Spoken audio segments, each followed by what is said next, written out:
So today we are discussing disease causes and control. I have taken this chapter from book Living Science Biology Class 9 written by D.K. Rao and J.J. Kaur. This is of ICSE and 2020 syllabus. Then return to our topic. Yes. So first, what is a disease?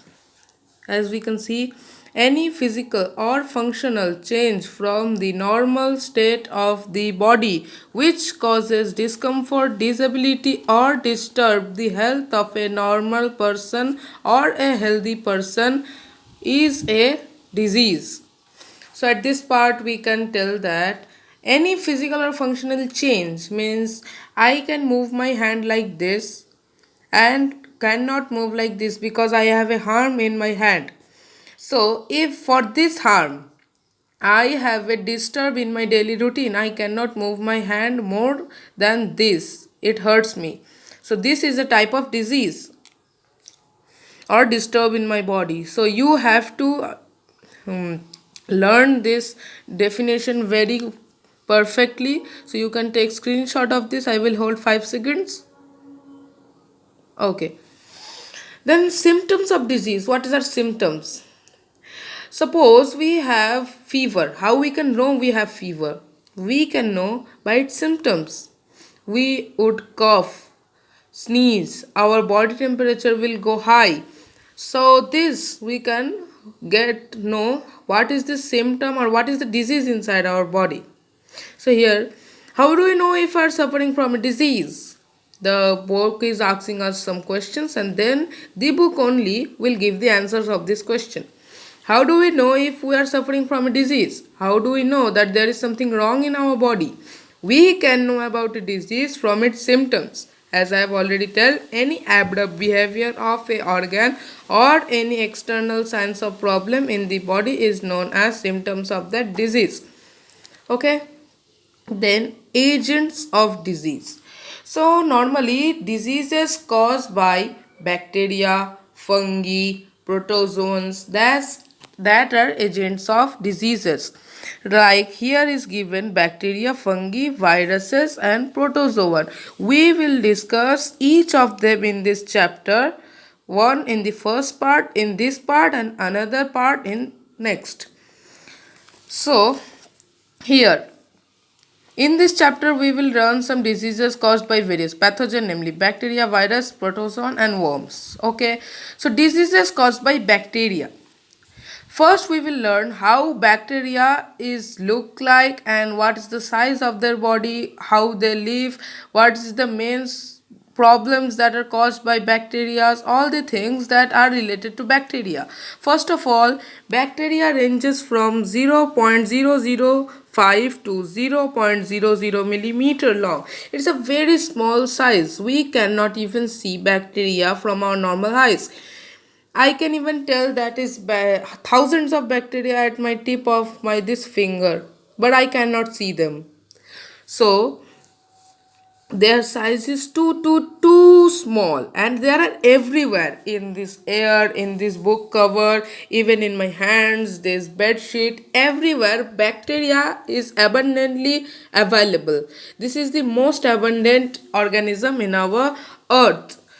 Control of bacteria as agent of diseases. So entering the diseases that are caused by bacteria. So you can see the current affairs of the coronavirus that looks something like a ball and it has spines. That's the structure of its body. So the bacteria which causes cholera look like this. Bacteria causes sore throat, look like this chain type thing. Pneumonia like this egg like things. This tetanus look like spoon, syphilis and many more like this. So we will discuss some common diseases caused by the bacteria, the causative agent, their mode of spread and the symptoms of the controlling measures in the table 16.1. So where is the table 16.1 that we have to find first? This is the 16.1 table. If you have this book and at your home, you should read this. Very important. It is very important. What is the incubation period? I will giving you a quick interface of that. The time that is taken by a disease to show its symptom is known as the incubation period. So you can take a screenshot of this holding 5 seconds. Okay, this is dumb. Okay, taken. Then we can continue. Tuberculosis 2 to 10 weeks. If a tuberculosis bacteria enters your body and not show symptoms, it will show in 2 to 10 weeks. So the causative agent or the thing that causes tuberculosis is Mycobacterium tuberculosis. What is the mode of spread? How it spread from one person to the another person? It spread from droplet infection through air, dust, sputum, and uninfected person milk. So droplet infection is what? If a person sneezes, another person away from him, the infection will form small droplets which will travel into the air and get into the mouth of a healthy person, which will infect him.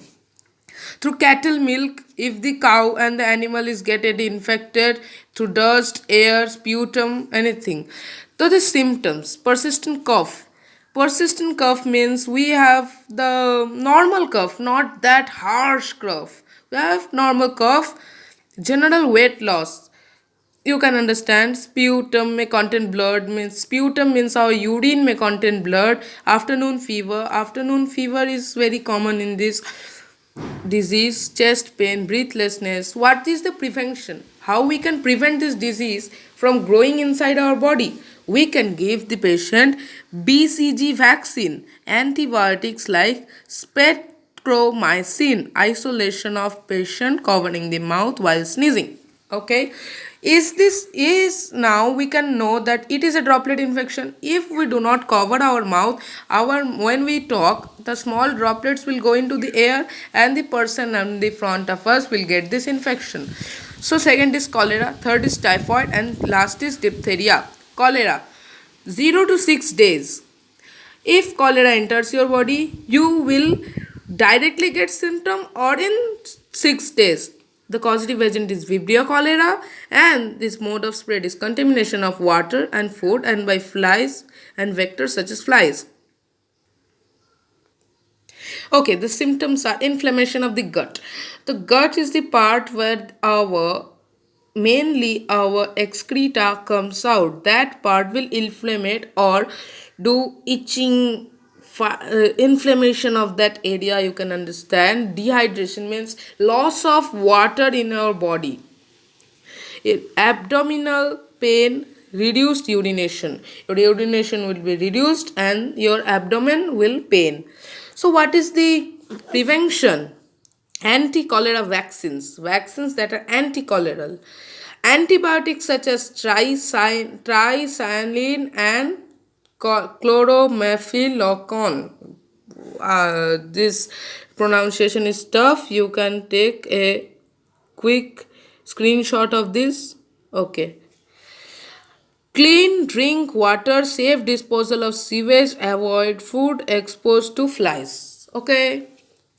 So typhoid, 1 to 3 weeks, salmonella typhi, facial contamination of food. Facial contamination means when your face comes out, it may contaminate the drinking water and food by flies and vectors, not by directly. Alimentary canal effect, fever, abdominal pain, diarrhea, ulcers in the intestine, headache. So abdominal pain you will get. Ulcer in intestine means in your small intestine there will be small nodules. That will be the ulcers. We can immunize our body by DPT vaccine to prevent it. Antibiotics such as ampicillin and chloramfenicol. Diphtheria. It is not in syllabus, but you can know this as your knowledge will grow. It takes 2 to 8 days to show its signs. Corynebacterium diphtheria is the causative agent. Droplet infection. No other way it is transmitted from a healthy infected person to a healthy person, only through air. Then bacterial growth on mucous lining of respiratory tract, fever, sore throat, or skin ulcers. You can find nodules on your skins. That is the The bacterial growth and mucus lining of respiratory tract. Respiratory tract is like a pipe and it has mucus lining on its walls. It may get bacterial infection. We can vaccinate the patient with DPT vaccine. So the control of bacteria. How we can control bacteria? Food must be stored at low temperature to prevent the growth of bacteria. First point, most frozen food can be cooked in immediately except meat. The food frozen meat need to be thawed before cooking. Thawed means that you have to take the meat in normal temperature or it will taste bad or bacteria will remain in it. Kitchen utensils used for cooking food must be cleaned before using them for cooking. Okay, the utensils that are used for cooking food must be cleaned properly. All the clothes and utensils should be thoroughly washed and regularly washed in and disinfected. So the word disinfecting is common today and you can know its meaning. Or I am telling that the disinfecting liquids can kill bacteria 99.9%. You can buy it in all the stores. So what is the role of antibiotics? Antibiotics are, I'm telling you an interface that antibiotics are some medicines that you if take that will selectively kill the bacteria in your body and cause no side effects. Antibiotics is a metabolic product of certain microbes. Metabolic product mean anti or enemy product. Okay, that kills and in or inhibits the growth of other microbes, for example penicillin and streptomycin. Okay, it either kill the bacteria or stop it from growing further.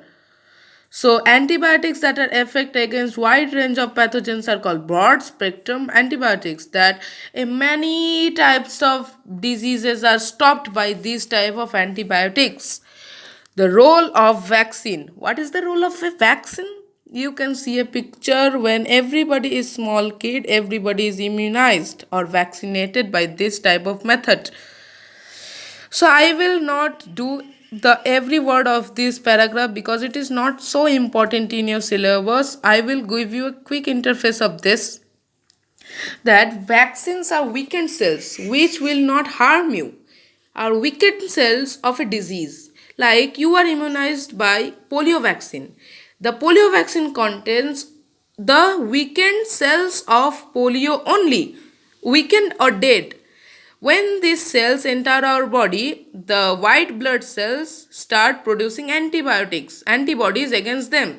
If the antibody is produced, our body become equipped against that type of diseases. When they enter our body again, our antibodies shall fight them very goodly and we would be very goodly protected by these vaccines. So this vaccine is this role, and the BCG is the vaccine that we have learned previously is the Bacillus calmette guerin. Bacillus calmette guerin. This is a very famous vaccine against tuberculosis. So we will learn diseases caused by virus in next class. Okay, subscribe and like for more. Bye bye.